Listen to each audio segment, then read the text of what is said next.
It is the SMT Media Network. We're talking association here today.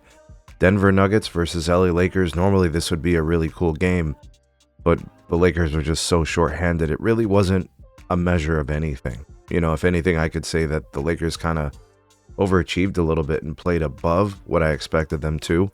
In fact, I think the Vegas odds had the Nuggets winning by 15 as the favorites. But the Lakers hung in there. Anyways, let's talk about the game. The final score, 131 to 126 in regulation. The Nuggets get the win. The way the game played out, the Lakers actually came out swinging through a really, really good punch at the Denver Nuggets. They were up by 8 points, scoring 40 in the first quarter.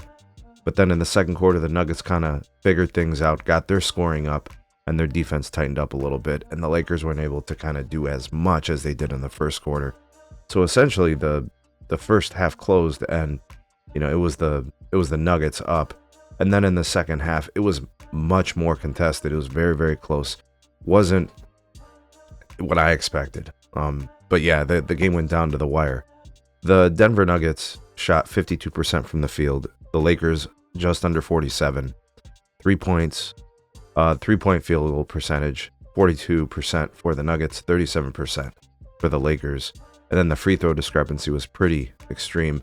The Nuggets shot 38 attempts and the Lakers shot 16, right? Huge difference there. The rebound edge actually went to the Lakers. They were plus 8, I believe. And then offensive glass, the Lakers gave themselves all types of chances.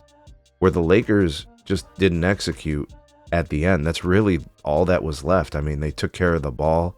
They did their best to be in the game when it mattered most at the end, and they just couldn't execute. When I was watching the fourth quarter, it looked like just a couple of little blown things by the Lakers. They just couldn't close out and execute as well on offense. The Russell Westbrook, I think, stole the last pass of the game, which the Lakers were down by 3. Jamal Murray was able to get a couple buckets. Joker obviously was impossible to stop. I mean, the Lakers were without LeBron James. They were without Luka. Both of them with injuries. I think Luka's more of a management thing, and obviously LeBron with the groin. But they were also down like Gabe Vincent, which is one of their role players. They were down Dorian Finney-Smith, another role player. They didn't have many available players, so Markieff Morris got 24 minutes of action.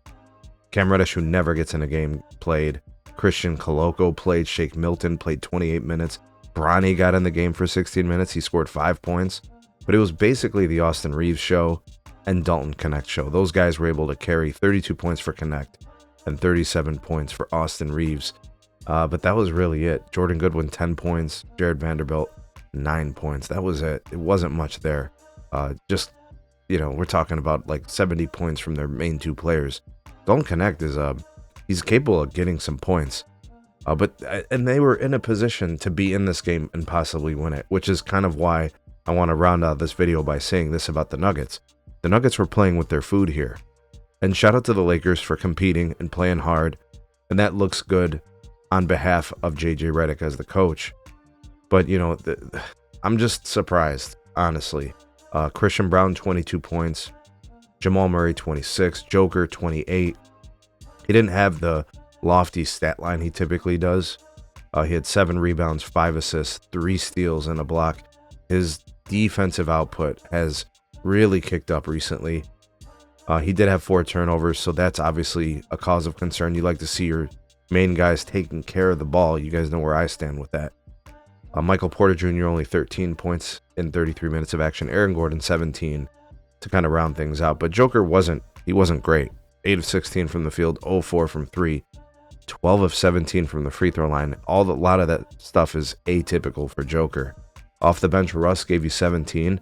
He was a difference maker in this game. He was knocking down threes. He was 3 of 6 from 3.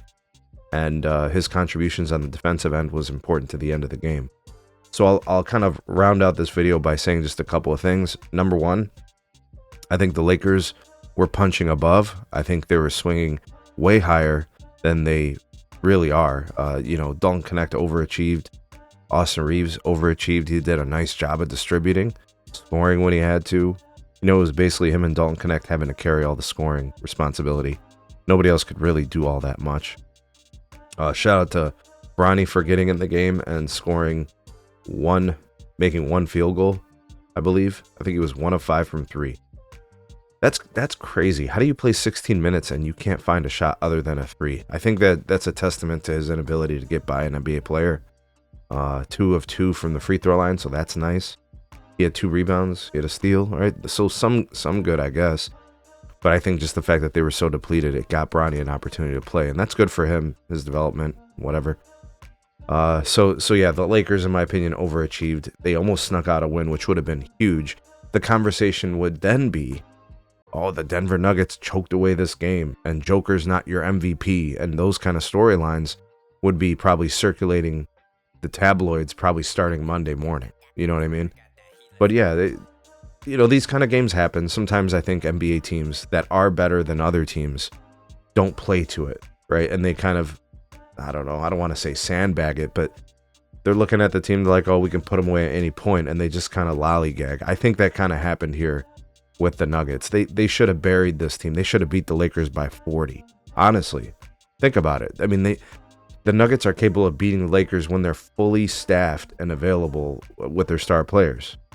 So they should have beat this team by 40, but they didn't. So maybe it's a testament of underachievement. Maybe they just a case of like playing with your food. Maybe it's some of that stuff. But the Denver Nuggets looked very, very average tonight. Did not look special. They had a couple of moments, and I'm not concerned or anything like that. It happens from time to time in a long, grueling NBA season. I've said that about other teams, so it's not me trying to cherry pick and cap for the Nuggets or anything, or cap for Joker. You guys know I'm an SGA guy anyways, but and Joker's amazing and all those things. But yeah, that's kind of what I saw. And what do you guys think? Do you guys think the Nuggets, kind of almost blowing this? Like, if they would have lost, like, this would have been an awful loss. And then the conversation is like, did Michael Malone get outcoached by JJ Redick? How is it that Dalton Connect and Austin Reeves outplayed Jamal Murray and Nikola Jokic? So anyways, I'll leave the video there. You guys tell me what you think. Like, share, subscribe, comment, check out some more of our videos. We'll see you guys on the next one.